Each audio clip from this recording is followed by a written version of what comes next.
Boa noite aí, pessoal. Agora nós vamos ver algumas regras, nós vimos as regras de derivação e nós vamos ver algumas outras técnicas de derivação de funções não escritas na forma explícita, né? O que nós vamos ver aqui dentro dessa parte de derivação é a parte das derivadas sucessivas. Nós sabemos que quando derivamos uma função, encontramos uma outra função.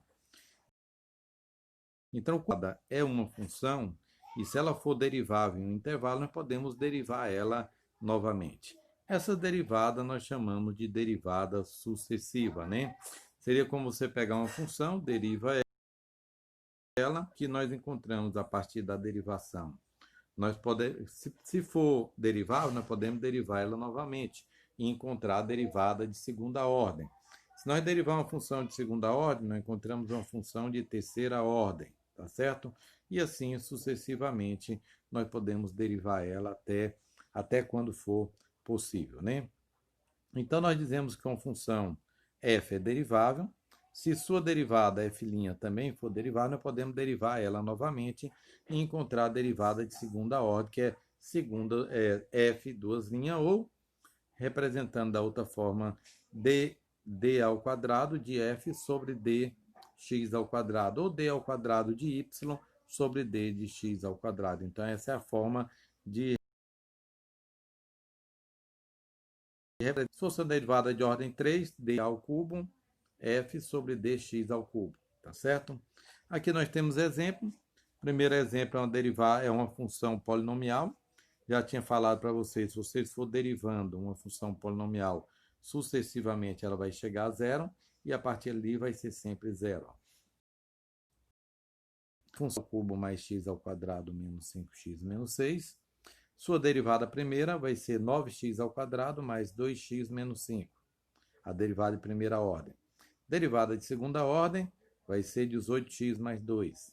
A derivada de terceira ordem vai ser 18. A derivada de quarta ordem, zero. A partir dali, todas serão zero. Tem algumas funções que você vai derivando ela, que nem as polinomiais vão ficando mais simples, outra vai ficando mais complexa. Por exemplo, se eu tenho uma função f de x, secante ao quadrado de x. A derivada de secante ao quadrado, que é a derivada de segunda ordem, vai ser o quê? Regra da cadeia. Derivada de fora, 2 vezes secante de x, vezes a derivada da de dentro. Que a derivada de dentro é derivada de secante tangente. Então, vai ficar 2 secante ao quadrado de x vezes tangente de x. Então, nós podemos fazer essas derivadas, tá certo? Dando continuidade aqui, ó, nós podemos ter uma função escrita da forma explícita ou da forma implícita, né?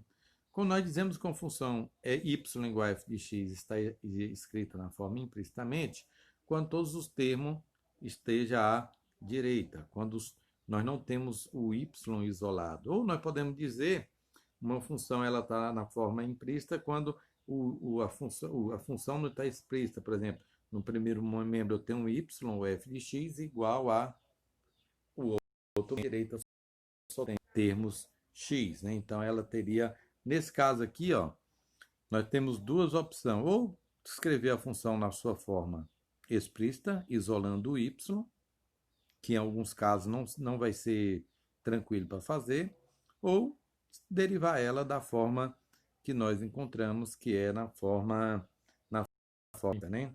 Mas nós tem duas técnicas para fazer isso.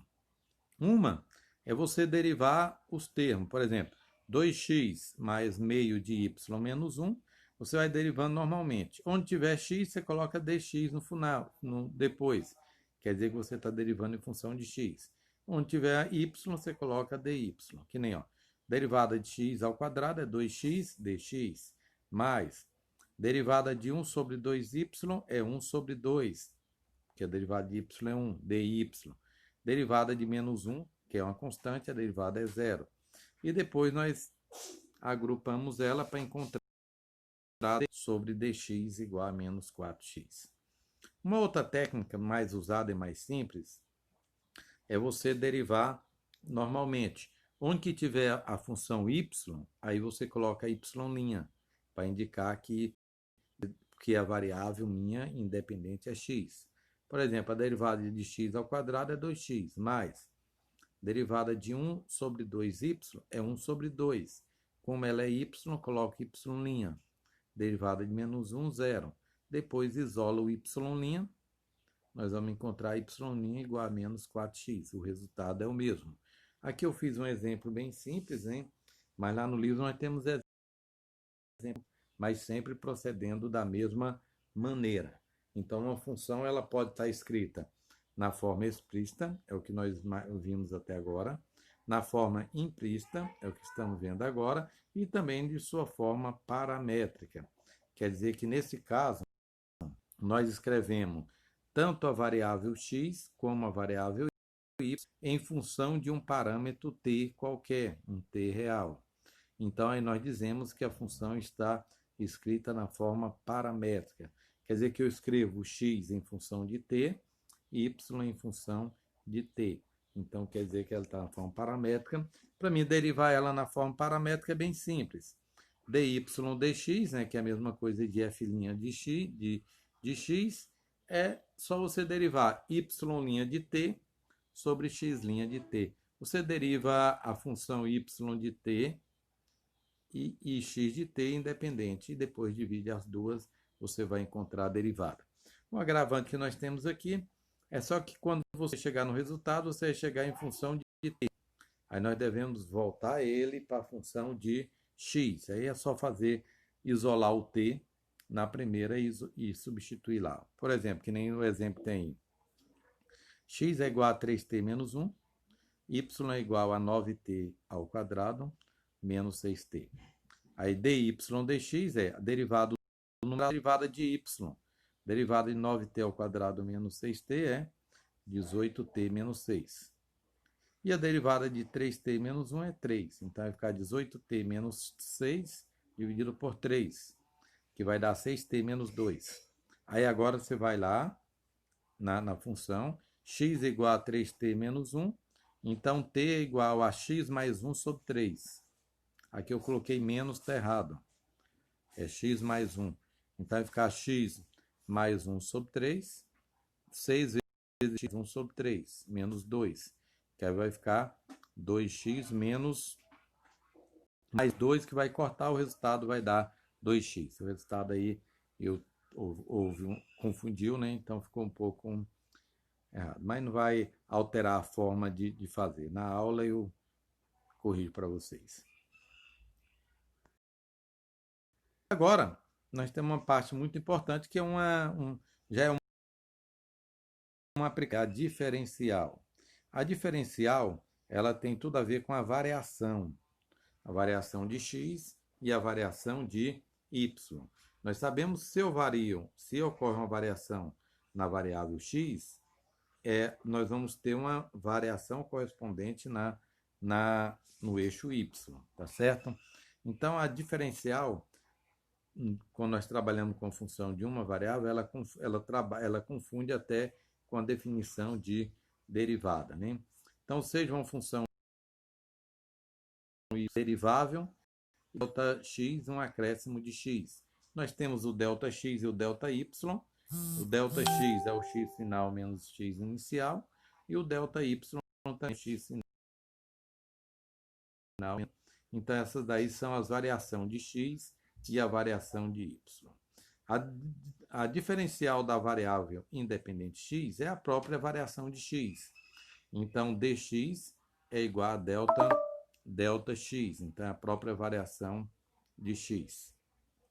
Já a diferencial da variável dependente y, dy, vai ser igual à derivada aplicada em x vezes dx. A derivada aplicada no ponto é dx.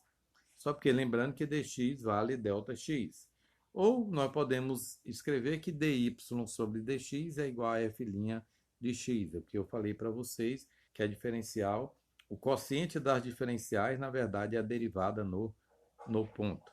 Então, o quociente de dy sobre dx é a derivada no ponto. Para a gente entender o que é essa diferencial, tem um gráfico bem interessante aí, ó.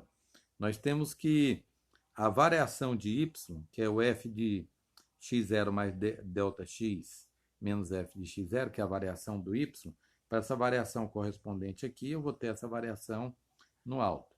O meu dy é um valor aproximadamente da variação da função, entendeu? Então, quer dizer que o dy vai me dar uma aproximação.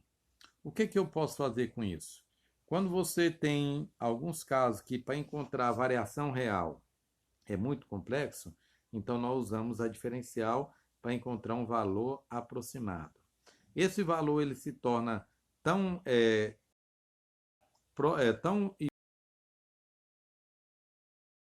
igual ao nosso ΔX, tão próximo de zero. Então, com a maneira que o ΔX vai ficando cada vez menor, se você tender ao infinito, nós vamos ter que o nosso dy vai tender a ser igual ao ΔY, ou ΔF, que é a variação da função. Então, esse ΔY ele é um valor aproximado da variação da função. Aqui eu fiz dois exemplos de aplicação. Um para encontrar a raiz aproximada, por exemplo, raiz cúbica de 65,5 usando o diferencial. Aqui nós vamos encontrar um valor aproximado. Nós vamos pegar primeiro, se é a raiz cúbica, f de x igual a raiz cúbica de x. Isso aqui nós vamos ter que a função que representa essa raiz é a raiz cúbica de x, que é x elevado a 1/3. Derivando ela, vou encontrar 1 sobre 3 raiz cúbica de x ao quadrado. Guarde isso daí. Agora nós vamos partir de outro ponto, encontrar o ponto x0, o ponto que eu quero trabalhar. O ponto que eu quero trabalhar é o valor que tem raiz cúbica exata. O valor mais próximo de 65,5 que tem raiz cúbica exata é o 64. Porque raiz cúbica de 64 é 4. 4 vezes 4, 16, vezes 4, 64. Se o meu ponto x é 64, a minha variação de x vai ser 65,5 menos 64, que vai dar 1,5. Essa vai ser a minha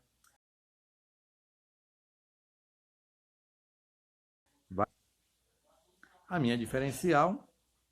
Ela vai ser f' aplicado de 64, que é meu ponto, vezes ΔX, que é o nosso dx, que é o nosso próprio ΔX. Então, vai ficar 1 sobre 3 raiz cúbica de 64 ao quadrado vezes 1,5, que vai dar 1,5 dividido por 3 vezes 16, que a raiz cúbica de 64 ao quadrado é 16. 1,5 dividido por 48, que vai dar 0,03125. Então, esse valor aí é a diferencial. O que esse valor me dá? Esse valor vai ser um valor aproximado do ΔY. Quer dizer, quando eu variar o nosso ponto de 64 para 64,5, nós vamos ter uma variação aproximada de 0,25. Então, quer dizer que a raiz que é aproximadamente o nosso y, esse nosso y é a raiz cúbica de 64, mais o nosso ΔY, que é o nosso dy. Então, vai ser 4 mais 0,03125, que nós vamos ter um valor aproximado de 0,03125. Vocês podem jogar na calculadora de vocês, encontrar a raiz cúbica de 65,25, vocês vão encontrar um valor bem aproximado desse que nós demos. Quanto mais próximo, menor o valor de ΔX, mais próximo nós vamos ter do valor real. Ali, nós encontramos com a variação aproximada de 1,5. Nós podemos reduzir mais ainda, tá certo? Uma outra aplicação da diferencial, problema aqui, ó, obter um valor aproximado para o volume de uma fina coroa cilíndrica de 12 metros, raio inferior 7 metros e espessura 0,5. Qual que é o erro se resolvermos usando diferencial? Aqui nós podemos resolver tanto encontrar o valor real, nosso ΔY, e depois nós vamos encontrar usando a diferencial. E depois nós vamos encontrar o erro. Vocês vão ver, está resolvido lá no livro esse exercício, vocês podem estar exercitando, depois eu vou trabalhar com vocês durante a aula, e vocês vão ver que o erro é bem pequeno. Então, ó, desse conteúdo, nós temos o exercício 4.25, que encerra o conteúdo de derivada.